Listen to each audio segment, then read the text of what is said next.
وصفة النهاردة من أسهل وأجمل الأكلات اللي ممكن تعملوها. شوية كبد على قلوب وقوانص على شوية خضار وفي صينية واحدة، وهنعمل أحلى وجبة غدا. عارفين المزاليكا اللي بتتعمل من الكبد والكلاوي والكلام الجامد ده؟ هي دي بالظبط، بس هنعملها احنا بقى بالكبد والقوانص. يلا بينا نبتدي في عمايلها على طول. بس لو أول مرة تشوفوني أنا جيهان عزب. إذا عجبكم الفيديو ما تنسوش تعملوا له لايك وشير. هنجيب صينية كبيرة ونحط فيها شوية زيت حلوين، ولو عندكم مستكة حط فصين ولا 3 كده. هنسيب الزيت يسخن كويس وننزل فيه أول حاجة بالقوانص، مغسولة ومتنضفة وزي الفل، ومقطعاها قطع صغيرة ومصفيها من ميتها كويس جدا. نشوحها بقى تشويحة حلوة كده على نار عالية لحد ما لونها يغير، وبعدين نهدي بقى عليها النار ونسيبها شوية لحد ما تستوي. أنا مقطعاها قطع صغيرة فمش هتاخد وقت عشان تستوي، ولا هحتاج إن أنا أزود لها مية. كده خلاص هي استوت كويس. نحطها بقى على جنب الصينية وننزل بالكبد والقلوب ياخدوا برضو تشويحة حلوة. أهم حاجة عايزين النار تبقى عالية في الأول عشان ما تنزلش ميتها. هي الكبدة بتستوي على طول ما بتاخدش وقت، تشويحتين كده ولا حاجة وهنلاقيها بقت كلها لون واحد. اللي مش عارف ازاي يضيع اي ريحة زفارة او ريحة مش حلوة فيهم، بعد ما بغسلهم كويس جدا وانضفهم واقطعهم بنقعهم في شوية صغيرة من الحليب او معلقتين من الطحينة، بيضيعوا اي ريحة زفارة موجودة فيها.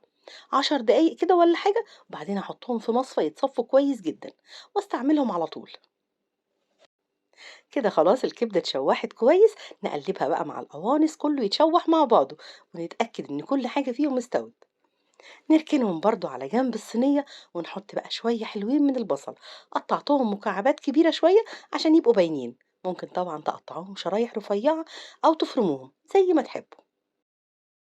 هشوحهم شوية ياخدوا لسعة بسيطة كده، وبعدين هحط عليهم معلقة من التوم المفروم.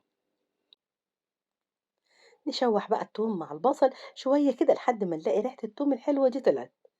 وكده خلاص هنركنهم بقى على جنب الصينية برضو. اللي بيعمل في طاسة صغيرة أو صينية صغيرة ممكن بعد ما يشوح كل حاجة يرفعها ويشيلها في طبق لوحدها على جنب لحد ما يخلص ويشوح اللي بعدها. وآخر حاجة بقى هنحطها شوية حلوين من الفلفل الرومي والفلفل الحار، بيدي طعم حلو قوي مع الأكلة دي. قطعتها برضو مكعبات كده حجمها كبير شوية. نقلبهم برضو تقليبة كده يتشوحوا بسيط. وكده خلاص هنقلب بقى الكلام ده كله مع بعضه. الريحة بقى مش قادرة أقول لكم قد إيه فظيعة. تشويحهم بالطريقة دي بيديهم لسعة حلوة قوي، بتدي طعم وريحة حلوة جدا. هنتبلهم بقى بشوية توابل بسيطة، شوية من الملح، كمون، شوية حلوين كده من الكزبرة الناشفة، رشة من الفلفل الأسود. ظبطوا طبعا طعم الملح زي ما انتوا عايزين. اللي حابب يخليها سبايسي أكتر ممكن يزود كمان فلفل حار زي ما تحبوا. وهنقلبهم بقى تقليبة كده كله يتشرب من التوابل دي. وآخر حاجة هنحطها بعد ما نقفل على طول عصرة حلوة كده من الليمون، بتدي طعم خطير للأكلة دي. وكده خلاص بقت جاهزة معانا.